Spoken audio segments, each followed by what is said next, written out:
ఎవరు? నేనే.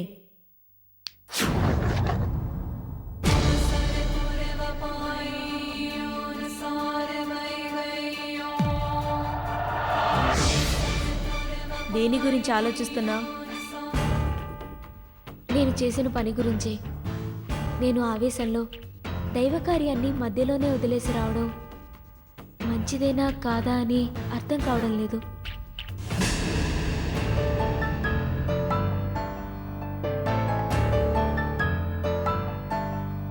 నాగేశ్వరి, నువ్వు చేసింది ఎట్టి పరిస్థితుల్లోనూ తప్పు కాదు. ఎందుకంటే సర్పవనం నదిలోని స్వర్ణ విగ్రహాన్ని నువ్వు తప్ప వేరెవ్వరూ బయటికి తీయలేరు. అలాంటప్పుడు నువ్వు దాని గురించి బాధపడాల్సిన అవసరం లేదు. నువ్వేం కావాలని దైవకార్యాన్ని మధ్యలోనే వదిలేలేదే. నీ చెల్లెల్ని చూడాలనేగా అలా చేశావు. నిజమే, కానీ ఇలా చాలా సందర్భాల్లో చాలాసార్లు ఇలాగే చేశాను. అందుకే నేను తప్పు చేశానేమోనని బాధగా ఉంది. నేను చెప్తున్నానుగా, నీకు నీ కుటుంబం కంటే దైవం అంత ముఖ్యం కాదు. అదేంటి అలా అంటావు? ఇంతవరకు నాకు పరిచయమైన దైవానికి సంబంధించిన వాళ్ళందరూ నాకు నా కుటుంబం కంటే దైవకార్యమే ముఖ్యమనేవాళ్ళు.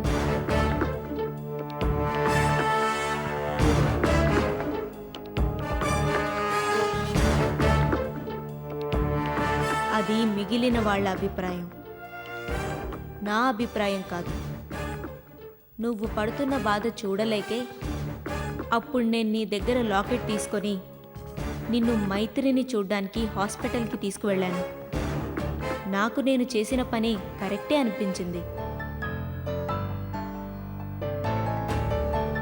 అవును, ఆ లాకెట్ ఏది?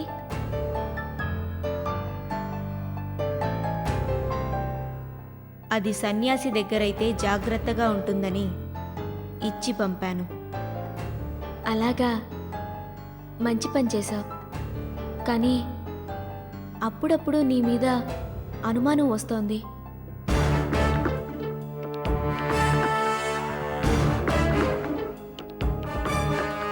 దేని గురించి? నువ్వు నాకు సపోర్ట్ చేసి మాట్లాడుతున్నావు, కానీ దైవానికి ఎందుకు సపోర్ట్ చేసి మాట్లాడడం లేదు? చూడు, నాకు ఏది న్యాయం అనిపిస్తే అదే చేస్తాను. దైవం తన కార్యాన్ని పూర్తి చేయించుకోవడానికి నిన్ను నియమించుకుంది. కానీ అందువల్ల నీకు నష్టం తప్ప ఏం జరుగుతోంది చెప్పు? ఒకవైపు నీ కుటుంబం కష్టాల ఊబిలో కూరుకుపోయింది, మరోవైపు నువ్వు చూపు కోల్పోయి ఎంత బాధపడుతున్నావో నాకు తెలుసు.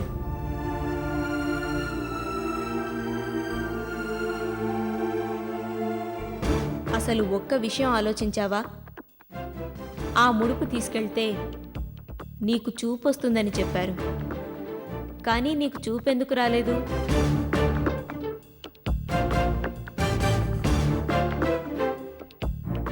అంతా మోసం. దైవం తన కార్యం నెరవేర్చుకోవడం కోసం నిన్ను ఎన్ని కష్టాలు పెట్టడానికైనా వెనుకాడ్డం లేదు.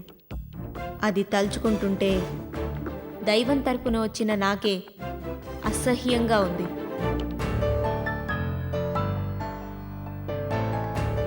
నువ్వేం బాధపడకు. ఎన్ని కష్టాలొచ్చినా నీ వెంట నేనెప్పుడూ ఉంటాను.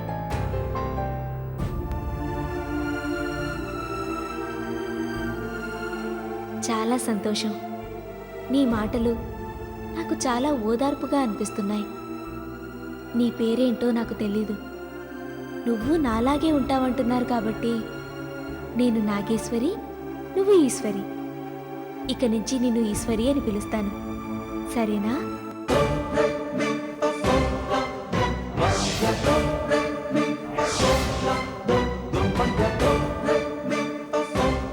అలాగే.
ఐశ్వర్యాభివృద్ధిరస్తు. ఓం శ్రీరామాయ నమః.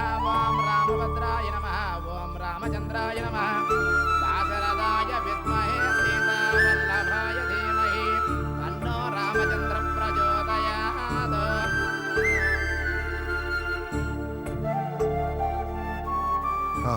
దేవకి, నువ్వు ఇక్కడే ఉండు. నేను వెళ్ళి చుట్టుపక్కల ఏమేమి గుళ్ళు ఉన్నాయో ఎలా వెళ్ళాలో తెలుసుకొని వస్తాను. కూర్చో.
ఎంత తప్పు పని చేసావో తెలుసా నీకు? ఎంత కాదన్నా నువ్వు కనకపోయినా నాగేశ్వరి నీ కూతురే. ఆమెను ఇంట్లో ఆ దుష్టశక్తికి అప్పగించొచ్చావు. అది ఎంత ప్రమాదకరమైందో తెలుసా? నాగేశ్వరిని 10 రోజుల్లో చంపేస్తానని బెదిరిస్తుంది.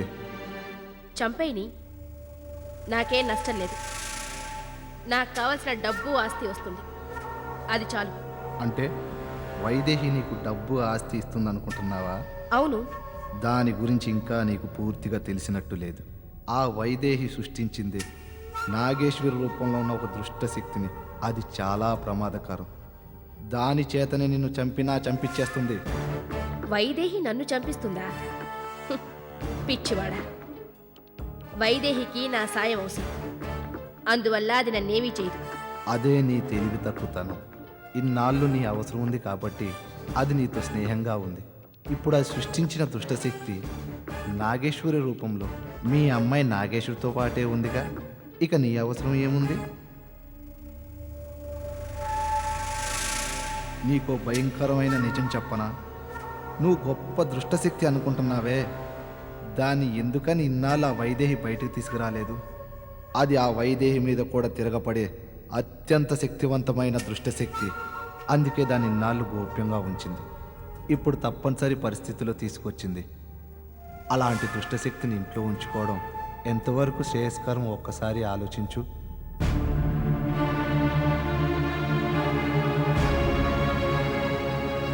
ఈ మంచి కోసం, నాగేశ్వరి క్షేమం కోసం చెబుతున్నాను.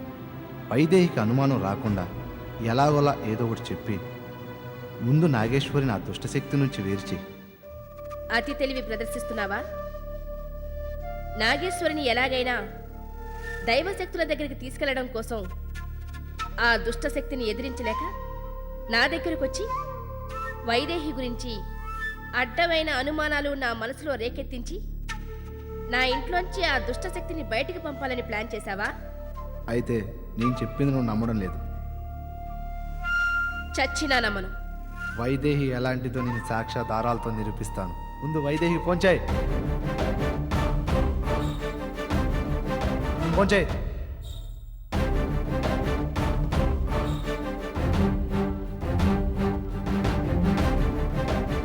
హలో హలో అక్క. ఫోన్ మీ అక్కదే, కానీ మాట్లాడుతుంది నేను. ఇప్పుడు మీ అక్క నా గుప్పెట్లో ఉంది. ఓరి నువ్వా?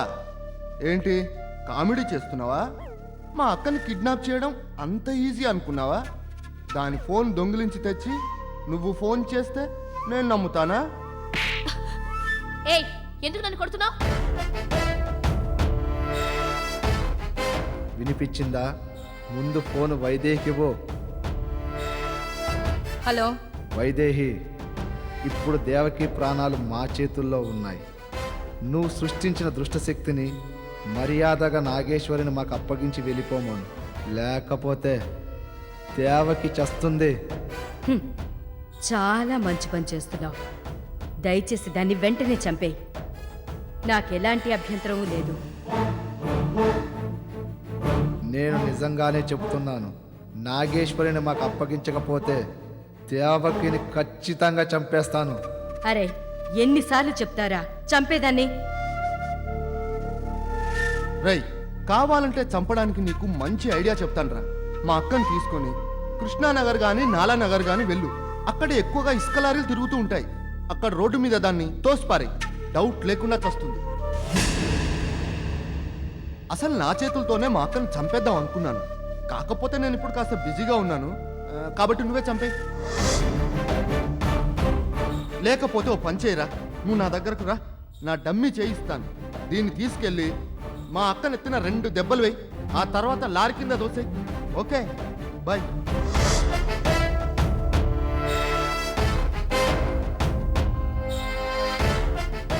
విన్నావుగా, ఇప్పుడు నిర్ణయం తీసుకోవాల్సింది నువ్వు. వస్తాను.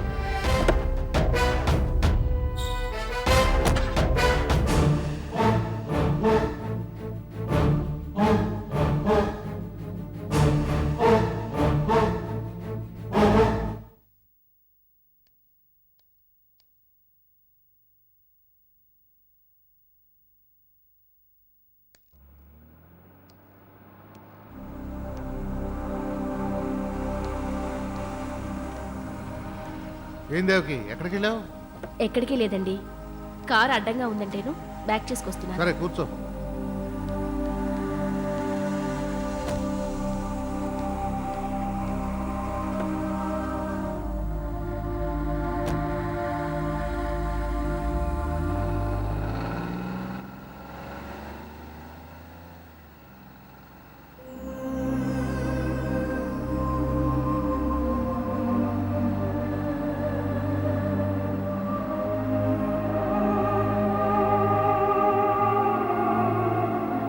చాలా మంచి పని చేస్తున్నావు.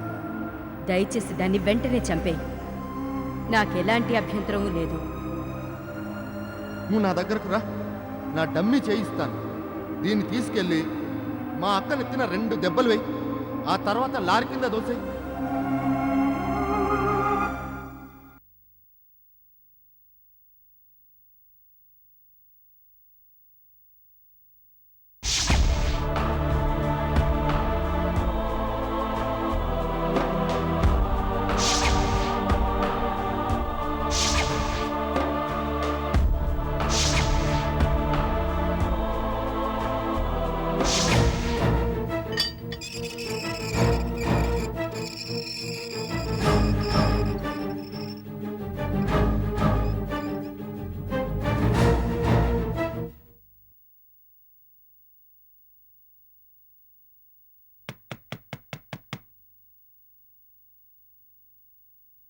ఈశ్వరి,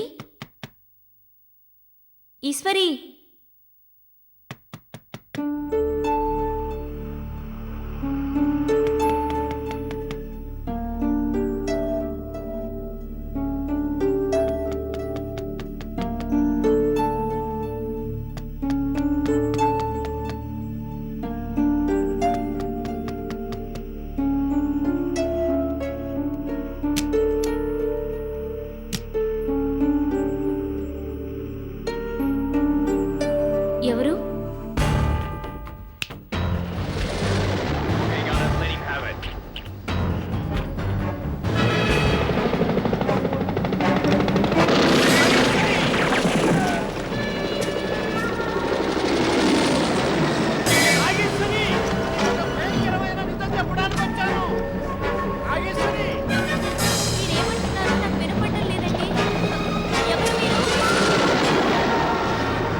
నాగేశ్వరి, ఎవరితను? తెలీదు. టీవీ ఎందుకు సడన్గా అంత సౌండ్ వచ్చింది? టీవీ ఆన్లో ఉన్నప్పుడు కరెంటు పోయినట్టుంది. ఇప్పుడొచ్చింది. ఇతనితో ఏం మాట్లాడుతున్నావు? అతనేదో చెప్పాడు గాని ఏమీ వినపడలేదు. ఏం కావాలండి? చూస్తూ ఉంటే భిక్షగాడిలా ఉన్నాడు. అతనికి ఏం కావాలో నేను అడిగి ఇచ్చి పంపిస్తాను. నువ్వు వెళ్ళు. అలాగే.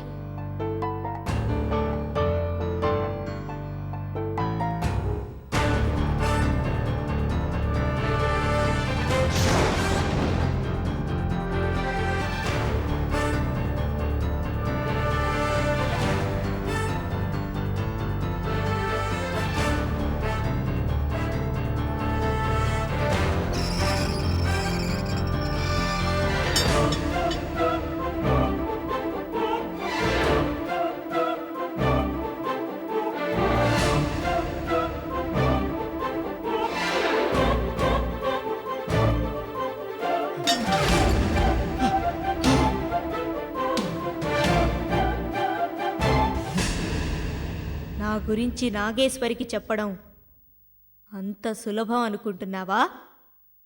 వెళ్ళి మీ వాళ్ళకి చెప్పు.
స్వామి, మాకు తెలిసి మేము ఎవరికీ ఏ కష్టమో కలిగించలేదు, ఏ కీడు తలపెట్టలేదు.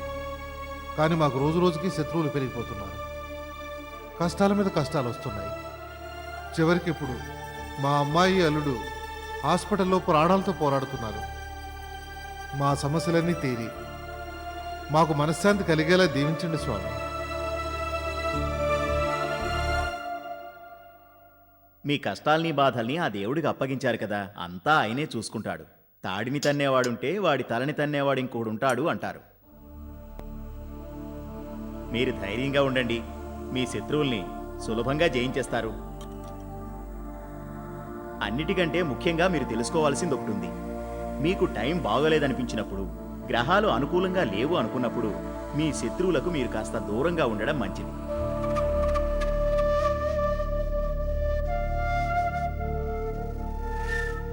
వీలైతే దుష్టుల్ని దూరంగా తరిమేసే అవకాశం కల్పించుకొని వాళ్ళని దరిచేరనీయకపోవడం ఉత్తమం.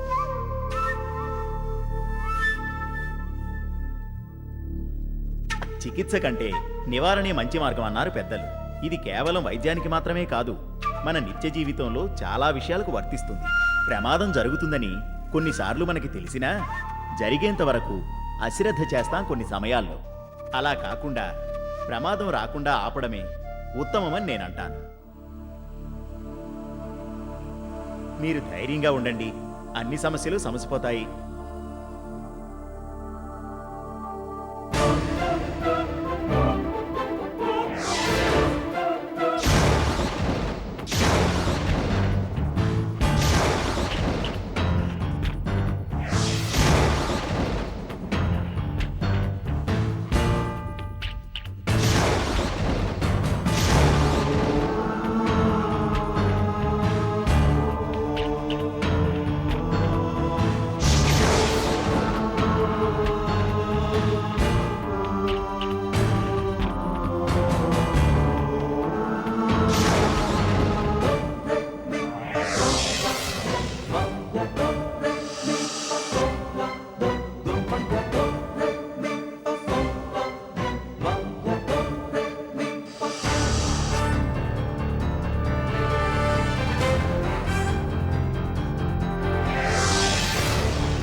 వైదేహి, నాదో చిన్న డౌట్.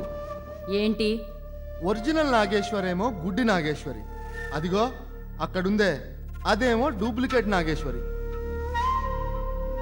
మరి నువ్వు నీ మాంత్రికంతో సృష్టించిన దుష్ట నాగేశ్వరిని ఏ పేరుతో పిలవాలి? ఈశ్వరి.